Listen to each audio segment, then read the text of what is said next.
بسم اللہ الرحمن الرحیم وما خلقت الجن والانس الا ليعبدون صدق اللہ العظیم۔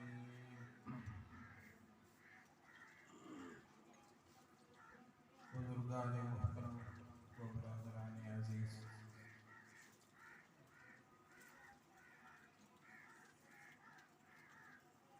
آج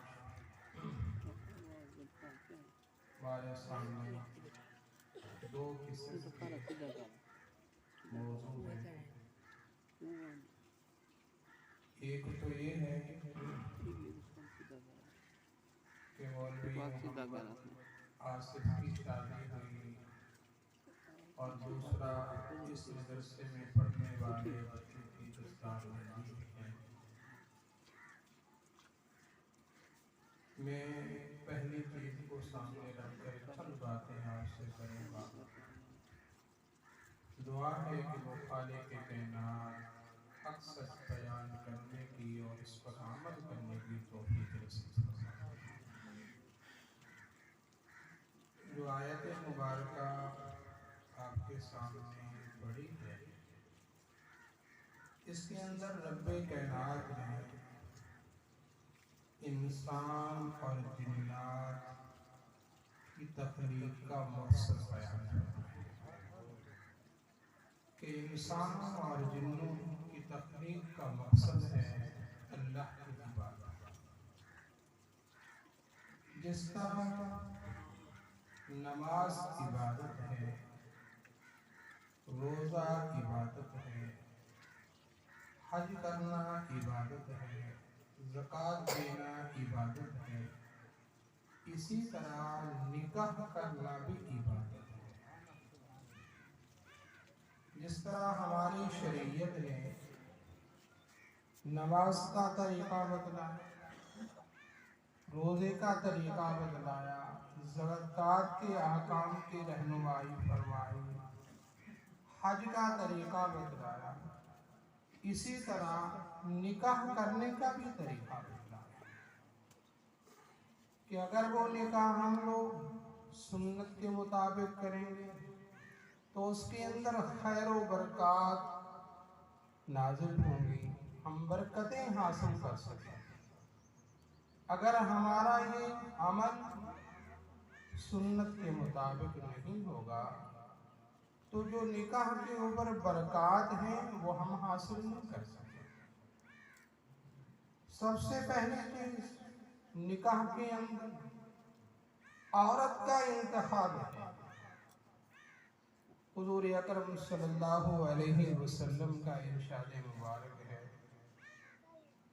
نکاح بسا اوقات انسان حسن اور خوبصورتی کی وجہ سے کرتا ہے۔ کسی عورت سے نکاح کیا، وہ خوبصورت ہے اس لیے نکاح کر رہا ہے، اور بسا اوقات انسان عورت کے انتخاب میں اس بات کو دیکھتا ہے کہ یہ حسب و نسب والی ہے، اونچے خاندان کی ہے، اس کا باپ افسر ہے، وزیر اعظم ہے، اس طرح کا حسب و نسب رکھتی ہے، اس بنا پر وہ نکاح کرتا ہے۔ اور کبھی نکاح کیا جاتا ہے جائیداد کو دیکھ کر کہ اتنی مال و دولت کے مالک ہیں، ہمیں اتنا حصہ مل جائے، اور کبھی نکاح ہوتا ہے صرف دینداری کے بنا۔ لیکن آپ صلی اللہ علیہ وسلم نے فرمایا، تم نکاح کے انتخاب میں دینداری کو دیکھا کرو کہ یہ بچی دیندار ہے، نمازی ہے، اس کا عقیدہ درست ہے، اس کا انتخاب کیا، کیونکہ یہ حسن و جمال یہ وقتی ہے، ہمیشہ نہیں رہے گا، ختم ہو جائے گا۔ یہ جائیداد دولت یہ ہمیشہ نہیں رہے گی، یہ ختم ہو جائے گی۔ یہ عہدہ اور منصب یہ بھی ہمیشہ کے لیے نہیں ہے، یہ بھی ختم ہو جاتے ہیں۔ لیکن دینداری ایک ایسی چیز ہے، جیسے ہی عمر بڑھتی جائے گی دینداری میں اضافہ ہوتا جائے گا، خوف خدا بڑھتا ہی چلا جائے گا۔ اس لیے آپ صلی اللہ علیہ وسلم نے فرمایا ایسی عورت کا انتخاب کرو جو دیندار ہو۔ دین کو سامنے رکھ کر عورت کا انتخاب کیا۔ حضور اکرم صلی اللہ علیہ وسلم کا ارشاد مبارک ہے کہ دنیا کی مجھے 3 چیزیں محبوب ہیں۔ ویسے تو یاد رکھنا حضور اکرم صلی اللہ علیہ وسلم کو آخرت کی چیزیں محبوب تھیں، آخرت پسند تھی، اللہ کا قرب، اللہ کی ملاقات، وہاں کی نعمتیں وہ پسند تھیں، لیکن فرمایا دنیا کی مجھے 3 چیزیں پسند ہیں۔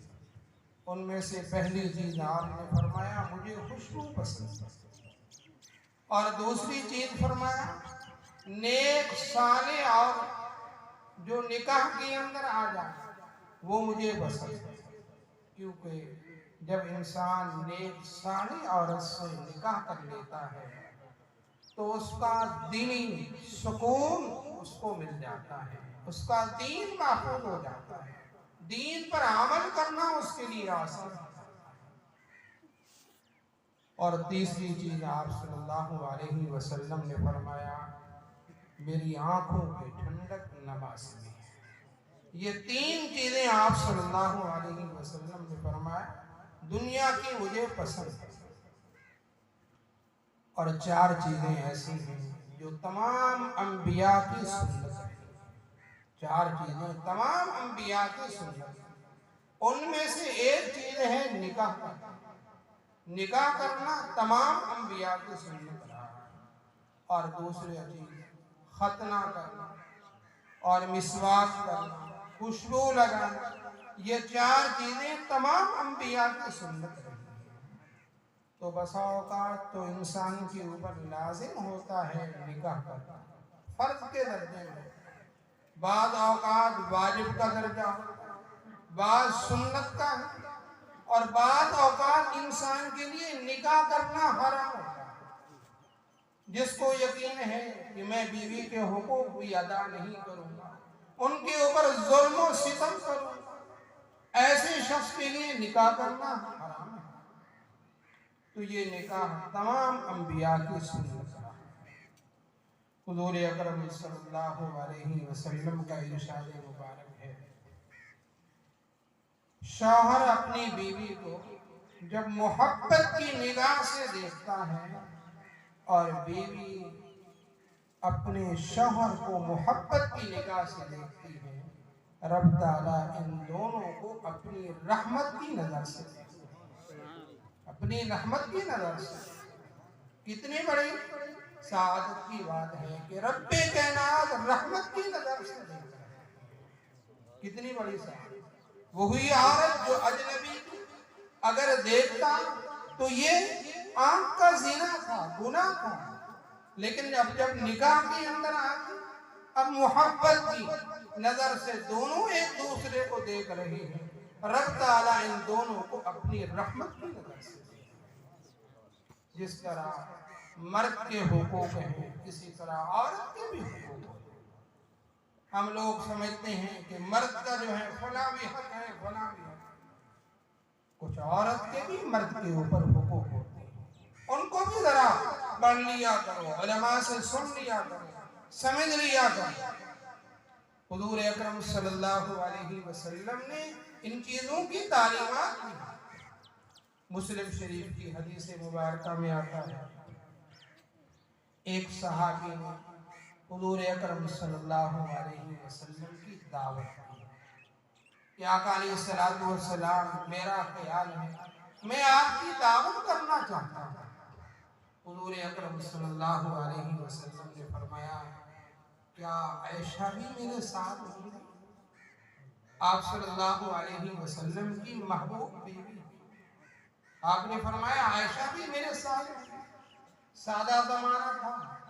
اس صحابی نے کہا آقا علیہ السلام اس کا تو میں نے انتظام نہیں کیا، صرف آپ کی دعوت کرنا چاہتا ہوں۔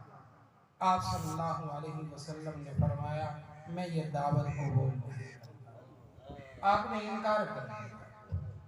کچھ عرصے کے بعد وہی صحابی دوبارہ حاضر خدمت ہوئے، عرض کیا آقا علیہ السلام میرا خیال ہے کہ میں آپ کی دعوت کروں، آپ کی دعوت کرنا چاہتا ہوں، آپ قبول فرما لیجیے۔ حضور اکرم صلی اللہ علیہ وسلم نے پھر یہی ارشاد فرمایا کیا عائشہ بھی میرے ساتھ ہوں گی؟ وہ ان کی بھی دعوت ہے۔ اس صحابی نے اس وقت بھی یہی جواب دیا آقا علیہ السلام میں نے اس کا انتظام نہیں کیا۔ حضور اکرم صلی اللہ علیہ وسلم نے فرمایا میں یہ دعوت قبول نہیں کرتا۔ آپ نے انکار کر دیا۔ کچھ عرصے کے بعد پھر یہی صحابی آپ صلی اللہ علیہ وسلم کی خدمت میں حاضر ہوئے، پھر یہی درخواست کی کہ آقا علیہ السلام میں آپ کی دعوت کرنا چاہتا ہوں۔ اب کی بار پھر حضور صلی اللہ علیہ وسلم پوچھ رہے ہیں کیا عائشہ میرے ساتھ ہوگی یا نہیں؟ تو صحابی نے کہا آقا علیہ السلام میں نے ان کا بھی انتظام کیا ہے، وہ بھی آپ کے ساتھ۔